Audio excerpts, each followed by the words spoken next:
Emile, first off, happy belated birthday. I saw that was just about a week ago, so happy birthday to you. Thank you very much. I would like you to know, first off, how many times I've seen Lords of Dogtown. You would be very upset with me. It's too big of a number. You would probably leave the Zoom. Wow. No, I was just such a big fan of yours. And I look at your work, you kind of jump from action star to drama to even love interest in romantic comedies. But I really love your work in action films. What kind of draws you back to this genre each time? I love watching action films. So I think it starts with just enjoying the thing that I'm making. And I think for whatever reason, I mean, back when I was making The Girl Next Door, for instance, did I ever think I would be playing all these cops and tough guys in movies and bank robbers and Navy SEALs and, grizzled, Indiana Jones-esque airplane pilots and prey? I mean, I would not have thought that. But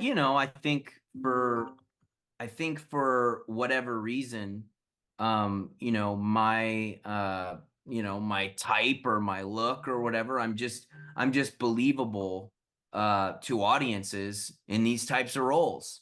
Some of that just comes down to just the way, your goddamn face looks. You know what I mean? Like there's just some things that are just like I'm gonna be more believable playing like the bearded Navy SEAL than I am gonna be playing like Jesse Eisenberg's role in The Social Network, right? Yeah, Just yeah, like that's just like a fact. I'm not gonna be playing like an NBA player either, though, right? yeah. Um, so uh that's part of you know, I think it is just feeling like, okay, I'm very well suited for these types of roles. Like there's a quick believability for an audience. I'm not like fighting my type to make the Hmm. role believable the whole time. Which sometimes you see actors do, and you're just like, yeah, I just really don't buy them in that particular part, even if their performance is great, Yeah. right? If a part isn't really well cast, the talent of the actor, sometimes falls to the wayside, you Yeah. know? No, we've seen great actors in projects that's like, this is a good actor, a good director. What happened? You talk about playing against that type. But for me, it is, you brought up a good note where like I know you're from like the girl next door. I loved Speed Racer. Boy, did I love Speed Racer. So things like that's really fun to see, but I would have never taken you as this like what you said, grizzled star, especially this role. You also get to have an evolution with this character here, playing maybe not the nicest guy at first and ending as a somewhat nice guy.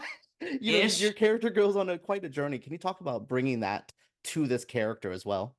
Yeah, so for the challenge of this part was making him believably shut down and unlikable and negative in the beginning. And then, finding authentic ways to have him confront his own past tragic history and reconcile that and gain the will to make a spiritual correction in the direction of redemption. And that was something that was, I thought it was cool. I like the idea of a character that, you're convinced he's incapable of changing or being better or improving themselves.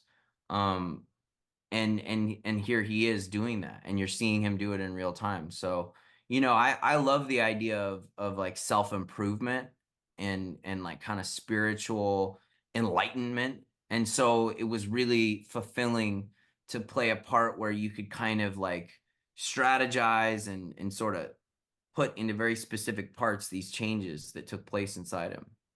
No, absolutely. I think you talked about that spirituality, that kind of growth of the character. Now, taking yourself out of this character, how would Emil do in a situation like this? Are you a survivalist at all? Are you prepared to go down on a plane one day? Are you like, no, no, I would be lost without my technology and my safety?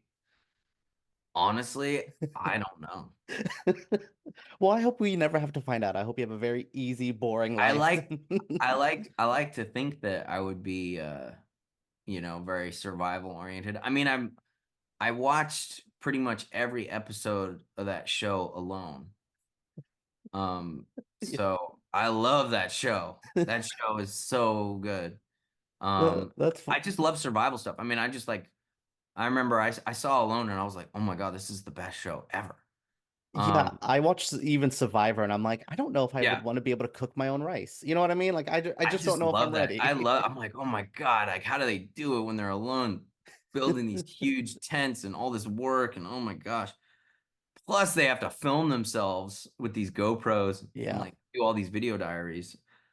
It's kind of funny. So my friend Jordan from elementary school, his younger brother was is Biko Wright, who came in Oh. like second place on like I think season 8 or 9 of Alone. So it was so, and I knew him as like a 5-year-old, right? I mean, I knew him as a kid, but his dad, Tui, he was like a survivalist. I mean, he took me and Jordan on a hunting trip to Wyoming when we were like 14. And like, I mean, like we like were like hunters. Yeah. And young, and he was like all about survivalists and like I mean he drove us like we were like off the grid, like in the Mm. middle of nowhere with tents and like he was like a full on like bow and arrow hunter, Tui. So it was kind of cool to see all those years later, Biko getting second, like watching him Yeah. alone, but it made so much sense because his dad Tui was like so into survival stuff and clearly it kind of influenced him. Well, looks like you have a little survivalist in your back pocket just in case you ever need it. I have like a Well, little teeny tiny bit of Tui's imprint on me from back in the day. well, good. I could. I hope you never need it, but it's good to have it. Also, something I loved here was watching you work with Ryan. I mean, you guys is like careers are, you guys are from just a slight different generational, I would say, but you guys work so well together. Is this someone you've known in the industry, or was it like kind of meeting a new friend on set? Yeah, no, we've known each other for a long time. And we've seen each other countless times out and about in Los Angeles. And we always got along really well and liked each other.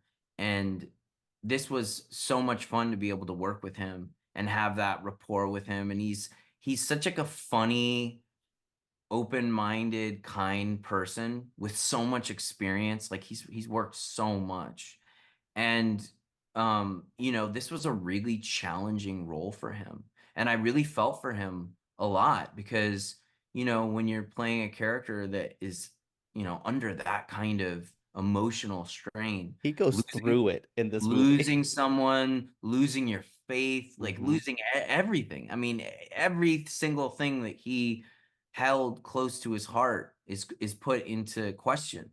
And so it was hard because you can't really shake that off that easily. It's Yeah. hard to shake off a part like that. So I would sometimes try to be a little bit of like a cheerleader and just like cheering everybody up on set a little bit and trying to cheer Ryan up as much as I could. But, when you're dealing with that much tragedy, Yeah. it weighs on you.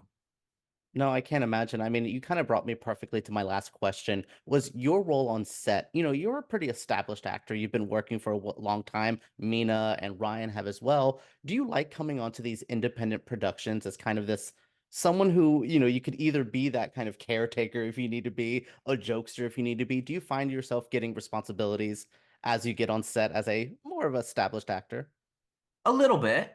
I think as the older as I've gotten older, I'm kind of just a little bit more easygoing on set in a way. I'm like, um, you know, definitely a bit of a jokester, definitely, just having a good time.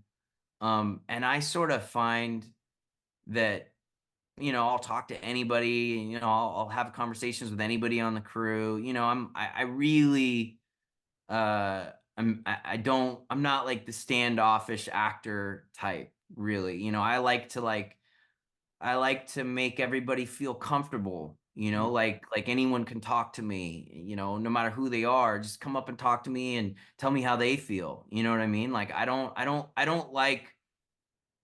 really like the like power barriers with Mm. that people sometimes get. I don't like that dynamic at all. So I just try to just be there and just be cool and you know, with the idea that I want people to have fun.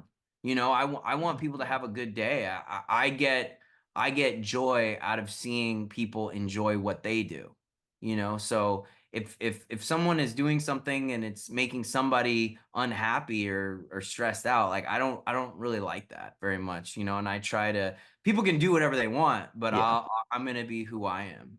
Well, you're like, look, it's a privilege to be here. We should all just have a good time. That's always Yeah, my I mean, rules on set. I'm the guy that you know, luckily enough, I'm the guy that no matter what set I'm on, I'm happy to be there.